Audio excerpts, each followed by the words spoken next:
Speaking of movies, last time Seth was here, we talked about what I believe is probably still the most dangerous movie ever made, Roar. Fucking A, I Tippi remember, Hedren. yeah. They just got every deadly cat and sometimes bears and made a movie without trainers.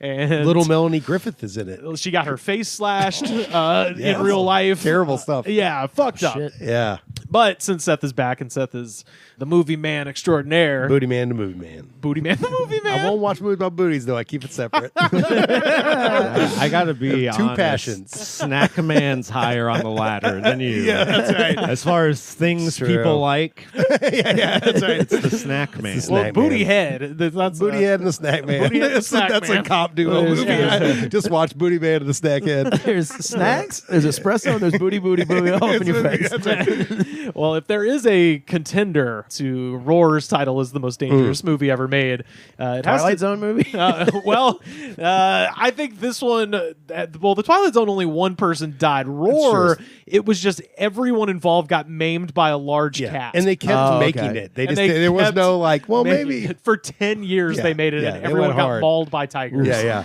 Everyone lived, but everybody got mauled. But a So- triumph of the independent spirit, and that's really what it's about. Yeah, exactly. And this one is more just like a holistic danger, but it is very interesting. So this is an article from 2015. This is Nick Romano writing for Vanity Fair. Before Kim Jong-Il was Kim Jong-Il, he was a major movie fanatic. Yeah, this book is supposed to be incredible. I know about it because of the book. The book but I have is not read the book. the book is by Paul Fisher. It's called A Kim Jong-Il Production. Yeah. So he's This is crazy He's shit. a movie fanatic, and his father, Kim Il-sung, was ruling at the time, and he amassed a library of more than 15,000 titles. Loved Rambo, Commando, loved James Bond, all that shit. Sure. The tyrant in training would eventually come to oversee the entire North Korean movie industry as he became more involved with government. So I love this because, not to be hacky, but it is funny that our guy is such a razzmatazz entertainment guy. Yeah. And North Korea's last guy was a Yeah. razzmatazz entertainment guy. Yep. He's your guy, not my guy. Yeah. To be clear. Rivers voted Trump, so Yeah, continue. Trump Continue. That's right. I can tie it into exactly what happened last week, which was that Trump appointed himself to the head of the board of the Kennedy Center. Yeah. Because Broadway's too woke.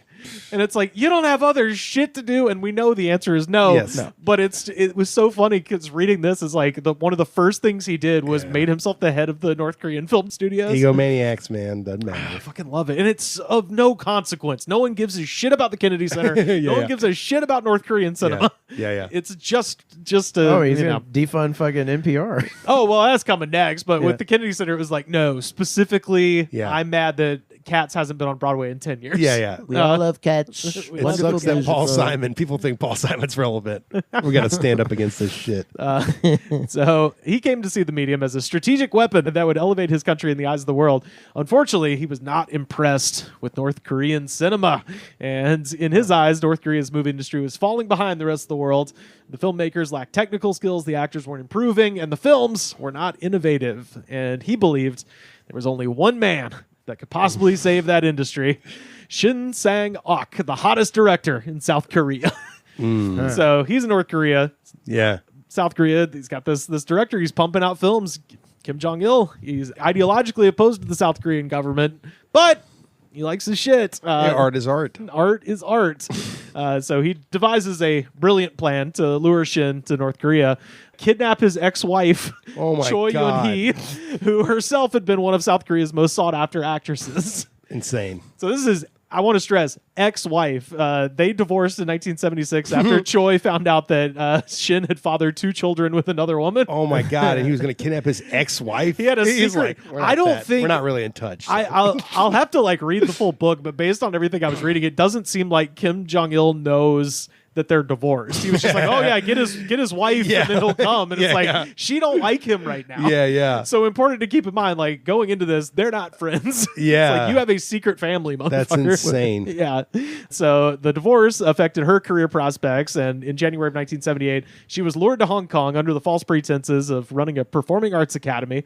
So that was the cover because she got divorced, and that's culturally not cool at the time, and so Still not cool. You better stay with your man. That's right, yeah, forever. It doesn't matter what he's doing. But she's not getting. That's Captain Bootyhead talking. But she's not getting as many roles, and so they're like, "Oh, you could come and teach acting in Hong Kong." So she goes to Hong Kong and is immediately abducted from her hotel by North Korean agents on January 14th, 1978. Whoa. She arrived in Pyongyang a few days later and was housed in a luxury villa called Building Number 1. Yeah, that's what you call a luxury villa for sure. She toured the city and was shown Kim Il-sung's birthplace and other landmarks and museums. I love some research for the scripts. the dictator's just like, come look where my daddy was born. Yeah. Do you want to see where my daddy came out? It'll spark our Godfather. Yeah. Just come take a look.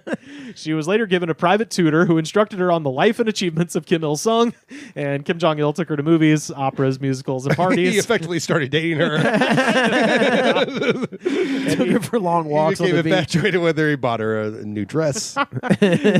So he asked her opinion on various films and respected her perspective. As much as a murderous psycho Exactly. can. It's like- He respected her perspective. That's the sad thing. Loose It's like English. Like How do you feel about Willy Wonka and the Chocolate Factory? Answer correctly. I love it. I respect you. How do you feel? This is me showing you Now, respect, before you answer, I respect you. Don't push it. and I will kill you. So after Choi disappeared, Shin himself came under suspicion of causing her disappearance. So she just drops off the face of Oh the my fucking earth. God. North Korea is a hermit state. Nobody knows that that's where she went, and so Yeah. they're like kind of like. And also, he'd been struggling with money because of the repressive South Korean government under Park Chung-hee. So like at this time, North Korea is obviously like communist authoritarian, and then South Korea is like military junta authoritarian. So this is the whole peninsula is fucked up. But That's the name of my rap album. This whole peninsula is fucked up. Like, damn, he's on some different shit. Dr. Booty. yeah. Booty Ed Esquire. So he had gotten his studio license revoked, so he's not having the best time either. And he'd been traveling the world hoping for one of his films to be greenlit. And 6 months after Choi's capture, Shin went to Hong Kong to look for his ex-wife and some money too. And he was immediately kidnapped by North Korea too. God damn. Yeah, not stay at They will that same put your ass hotel. in a Yeah. bag. It's like, don't go to Hong Kong. Nobody go there. It's very easy for them to kidnap you. Getting kidnapped's the worst. So Shin, I mean, I don't know anything about it. I've done a few, but I wasn't. I was gonna say, yeah. it did not seem fun for them. dropping a bag on a motherfucker's head. I'm more of a perpetrator than. You said that with the exhaustion of being stuck in traffic. You're like, man, being kidnapped is the fucking worst. It's the fucking worst, dude. I'm sick of it. It's every fucking week, dude. I want my dog kidnapped. Yeah. Go to Ralph's kidnapped. Like, kidnapping wasn't like this in the South. Like, it's different out here. It's Damn, walking to my longer. apartment kidnapped. Dude was inside. It's fucking ridiculous. Can't get to the highway without being kidnapped. Won't stop kidnapping my ass. So Shin was initially given lavish accommodations like Choi, but after 2 failed escape attempts, he was sent to prison for disobedience for 3 years. And on February 23rd, 1983, he received a letter saying that he was released from jail. And on March 7th, Shin and Choi were reunited at a party hosted by Kim Jong-il, and the 2 captives had not been told about each other. Oh my god, This is a It's like movie. he was making a documentary, like a prank documentary. Yeah. He's like, and then we'll throw a party. We won't tell them. Immediate drama right there. Yeah, it's like the Parent Trap, you're like, but you for should film this. Yeah, I mean, you're not that mad about the Secret Family, are you? That's right. Inspired by the parent. It's like trap. Jury Duty season 2. It was there that Kim revealed the whole plot of using Choi as bait for Shin. Yeah, this is just a prank show. And at his insistence, they were remarried. And now Keith. Oh my god. kids. Now Well, he it's been is. a long time. They've both been kidnapped. Maybe it worked out. I feel like I could rekindle after all that. Echoing him making his G.I. Joe's kiss in his room as a child. Yeah. And now you are my G.I. Joe. Kiss. So over the next 2 years, Shin created a total of 7 films with Choi as his leading lady and Kim Jong-il as the Whoa. executive producer. Are any of them good? No, they're all crazy. I believe one could come out all right. There were. I believe in the process. Yeah, we should watch them. Seriously, it's like one of them he had to have gotten it right. At least it'll Right be there in the middle where they're kind of getting comfy with the. Yeah. So the right chemistry. It worked. You know when they really want to make a movie, but they don't really have the equipment Oh, or technology to do so. Yeah. That's what would be interesting about Tubi these. movies, Well, baby. I'm going to tell you about one of them because it is very much that. It's considered Yeah. in some ways, if not for the fact that it's a human rights abuse, it's kind of a camp classic. Oh yeah, Manos, the Hands of Fate or some yeah, shit. it's that, but with subtitles. It's like a goofy camp classic, like American movie, but with human trafficking. Yeah, that's right. Yeah. Hey, the art lives beyond whatever happened on set. This is Francis Ford Coppola. Yeah. You fucking freak.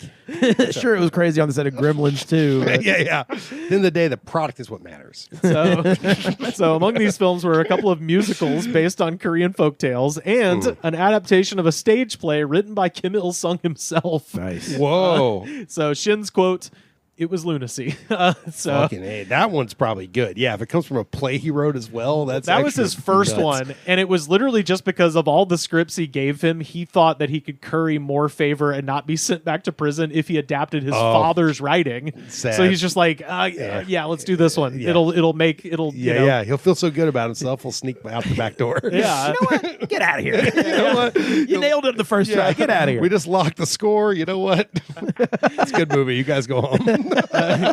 This is really what I wanted. Yeah, marriage is annulled. Do whatever you want. 6-picture deal. What was I talking about? Do who you Out want. of my fucking mind. Yeah, like I get crazy when I'm making a movie. I don't know Yeah, what I'm saying. I didn't mean to make y'all kiss. I'm just glad we got sorry. to the finish point. You know, it's real, I'm proud of it. I get my producer brain gets real hot. Yeah, like it's not really me. So, fun fact about Kim Jong-il. Kim Jong-il loved Godzilla. He hated the Japanese, but my God, he loved Godzilla. Because they're killing I was tons of Japanese. going to say, didn't Godzilla hate the Japanese? Isn't the movie basically stomping on Japanese people and their civilization? And I like how it's written here. It says, Kim urged Shin to create a kaiju-style monster movie that would impress Western audiences like Godzilla had. And it's like, I like that he's urging him.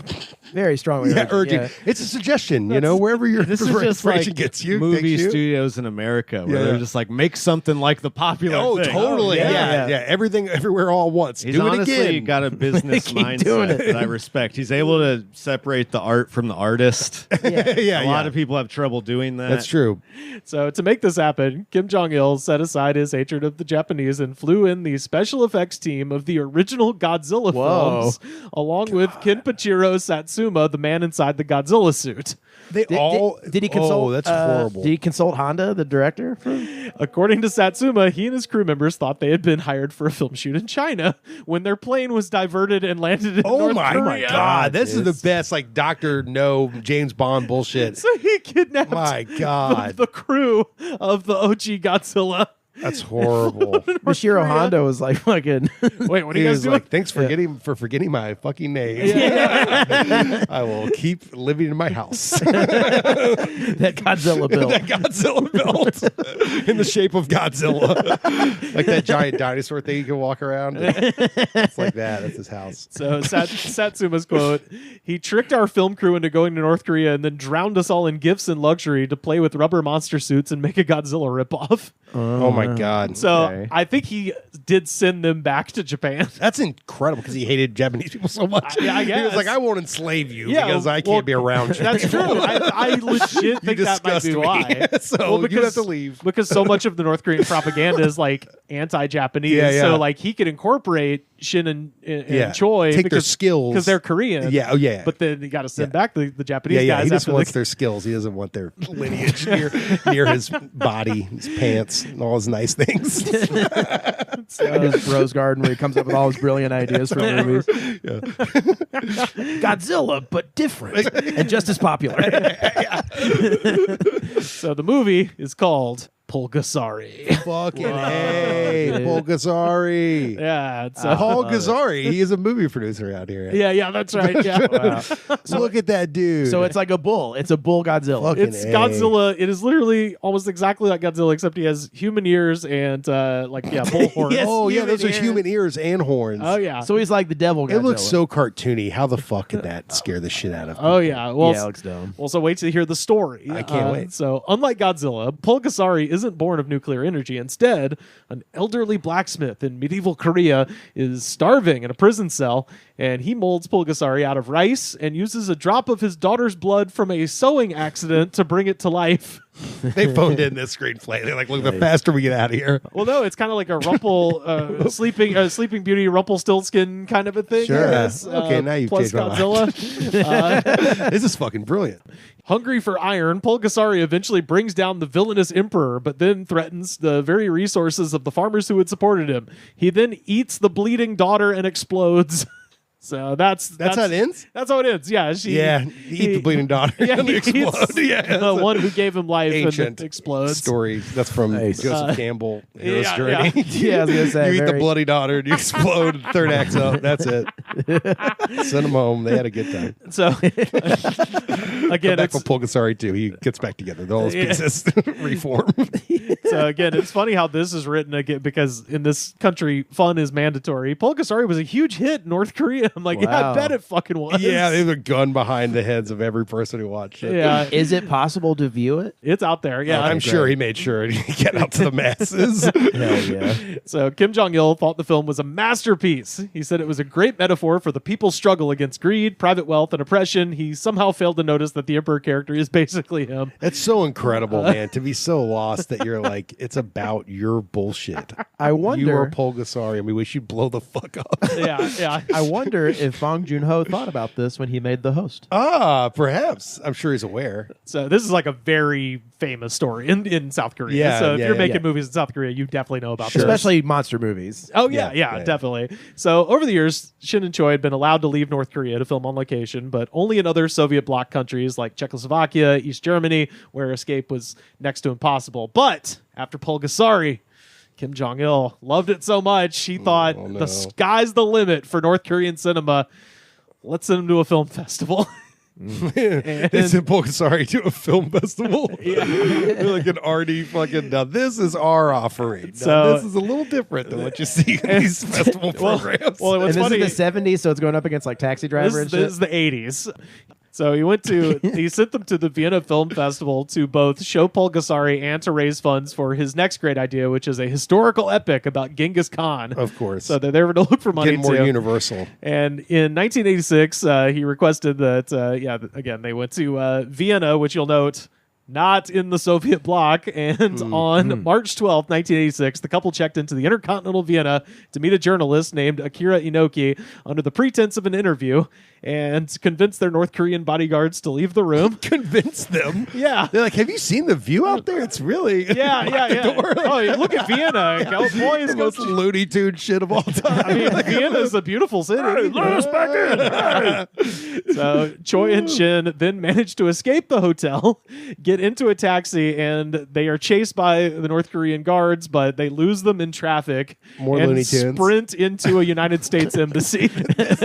What they did was they painted a different tunnel and put it on the side of a rock. Exactly. Yeah. And then they ran into the said painting and they crashed That the whole car. time they're just watching Looney Tunes when they were in captive, and they're just like, all right, I'm going to do that shit as soon as I get a chance. And the dynamite, he holds it, blows him in his fucking face.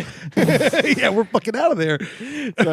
So when he first heard about the escape, Kim Jong-il was convinced that the couple had actually been kidnapped by the Americans, which is just fucking great. Of course. We're not going to start doing that again until 2025. Yeah, exactly. When he found out the truth, he denounced the couple and banned their movies, even his beloved Pulgasari. Oh is now my God. Still banned in North Korea to this day. It's like Godfather 3 and Coppola. It's like, banned. I'm banning it for me and everyone else. I did love it, though. So Shin and Choi adopted the names Simon and Teresa Sheen and relocated to Los Angeles. That's American kidnapping right there. And they became American citizens in 1989. Simon Sheen, I will become Charlie Sheen's brother. Well, you might know some of his work because Simon Sheen worked in the 90s directing Three Ninjas Knuckle Up. No shit, Whoa. really? And working as an executive I producer fucking loved that movie when I was a kid. I never saw the directed it. first one. And Oh man, I loved all those movies when I was a kid. well, he also is an executive producer for Three Ninjas Kick Back and Three Ninjas High Noon at Mega Mountain. See, starring- I was off at Mega Mountain. Yeah. That's like me in 311. I'm like, I never heard sound system. I stopped the transistor. Sound system has People gotta eons, grow up. bro. They gotta evolve. So true, though. We fucking. So the Shins eventually returned to South Korea, where Shin died in 2006 at the age of 80. He was posthumously awarded the Golden Crown Cultural Medal by the South Korean government. Choi died in 2018 at the age of 91. So What now a- he should have included that at first. Now I actually care about all No this. shit. Yeah. If we knew this man had a life as long as that. If he I mean, entertained me as a child, I care. I Yeah, care no now. shit. He Yeah. directed Knuckle Up, huh? Yeah, and it was funny because when it said he changed his name to Simon Sheen, I was thinking, I was like, that sounds fucking familiar. And then one Yeah. sentence later, it starts naming all those Three Ninjas movies. I was like, Simon Sheen, baby. Yeah, I think that is where I jumped off as well. It was before High Noon at Mega Mountain, mainly because they made Hulk Hogan shave his mustache for that. He's in that? Oh, he's like the Yeah, he's the bad guy. the big bad. Yeah. Oh my god! Yeah. It sounds like Spy Kids 3D or something. It's like a video game. Is it a video game riff like Mega Mountain? This or- is 1998. It's a riff on Magic Mountain out here. Oh, Yeah. okay. Yeah, Interesting. yeah. Cool. Yeah. So he'd had so much American culture. He was like, now I can finally put this in a film. Yeah. yeah. So I've been to this Magic Mountain. Oh, but Some of yeah. these North Korean movies sound good. Oh yeah, yeah. I read, Mayuma Virgin Terrorist. Come on. Hell yeah. Tell me Yeah, you that's don't wanna Carter's. see That's good. that. Carter goes by that. This is my Pussy. That's my DJ name, that's dog. the sidekick of Captain Bootyhead. Yeah, that's right. No, it's Virgin Terrorist because I terrorize virgins. That's right. He dude. terrorizes the virgins by That's just what it talking is. about stuff they're scared of. like terrorizes. sex. Yeah, yeah. Titties. Not unlike Hey, sex. let me tell you about the different sizes. Hey, Some of them look like this. And the taste. Some of them look like that. Oh, is that scary? Ironically / non-ironically, directed a movie called Vanished, which is about a South Korean being kidnapped. Whoa.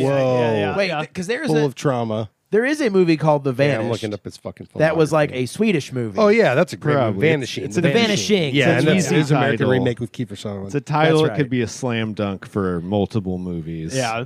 The fact that they made a documentary about this that I was trying to find somewhere online, but wasn't immediately successful.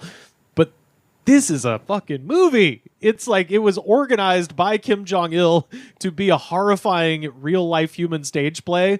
But now at this late date, it's like this actually would work as a fucking perfect movie. Totally. The whole aspect of them keeping them in jail for like 5 years and then it's time for the big reveal is so like, That is so fucked so up. fucked Well, up. I've heard from a lot of people because like I love reading behind the scenes books and docs about that kind of thing. But that book, everyone says, is like so fucking entertaining because it has the behind the scenes of making a movie that's fun to read about, plus complete insanity. Yeah. You know, like Yeah, the yeah, entire yeah. time. Like, but I haven't read it. But so many people have told me I would love it, I'll, and I want to read it. I might get it. And I'll let you have it when I'm done. Oh hell yeah, that'd be awesome. Yeah, Paul Fisher is the author, and a Kim Jong-Il production is the name of the book. Kim Jong-Il yeah. joint. Yeah, Yeah, that's right. Kim Jong joint. He's got a couple high-rated movies, a couple 7 stars on IMDb. So I'm trying to figure Well, out. like I said, he was like an acclaimed director in South Korea before this happened. When Like, did he get kidnapped? 76?